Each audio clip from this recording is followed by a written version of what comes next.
வணக்கம். கொடைக்கானல்ல ஒரு அழகான முருகன் கோவில், வில்பட்டி வெற்றிவேலப்பர் அப்படின்னு ஒரு கோவில். கொடைக்கானல் லேக்ல இருந்து ஒரு 8, 9 கிலோமீட்டர் தொலைவில் இருக்கும். முருகன் எங்கெல்லாம் இருப்பான் அப்படிங்கிறதுக்கு திருமுருகாற்றுப்படையில நக்கீரனார் சிறுதினை மலரொடு விரையி மறியறுத்து வாரண கொடியொடு வயிற்பட நிறீஇ ஊரூர் கொண்ட சீர்கெழு விழவினும். அது எப்படியெல்லாம் மக்கள் அவனை கொடியை மலர் இதெல்லாம் எடுத்து சேவல் கொடியை செஞ்சிருப்பாங்க.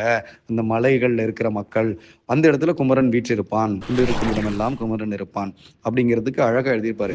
வில்பட்டி வெற்றிவேலப்பர் பார்க்கறதுக்கு ரொம்ப அழகா அற்புதமான ஒரு புராதனமான கோவில். வில்ங்கிறது சேர மன்னன் சார்ந்தது அப்படிங்கிறது நமக்கு தெரியும். இங்க நாங்க போகும்பொழுது நண்பர் வருணோட நான் இந்த கோவிலுக்கு போனேன். இந்த கோவிலுக்கு நான் போகும்பொழுது காலையில ஒரு 6:45 இருக்கும். ஒரு அழகான தரிசனம், பால் அபிஷேகம் நடந்துகிட்டு இருந்தது. அலங்காரம் ரொம்ப அற்புதமா இருந்தது. கோவிலை சுத்தி வந்தோம். அதுக்கு கோபுரம் கிடையாது, ஒரு சின்ன விமானம் அழகா இருக்கு. ஆனால் ஒரு நுழைவாயில் தயாராகிட்டு இருக்கு. பார்க்க வேண்டிய ஒரு முக்கியமான சுற்றுலா தலம் கொடைக்கானல்ல வில்பட்டி வெற்றிவேலப்பர். நிச்சயமாக இதை பார்க்க தவறாதீங்க. நன்றி.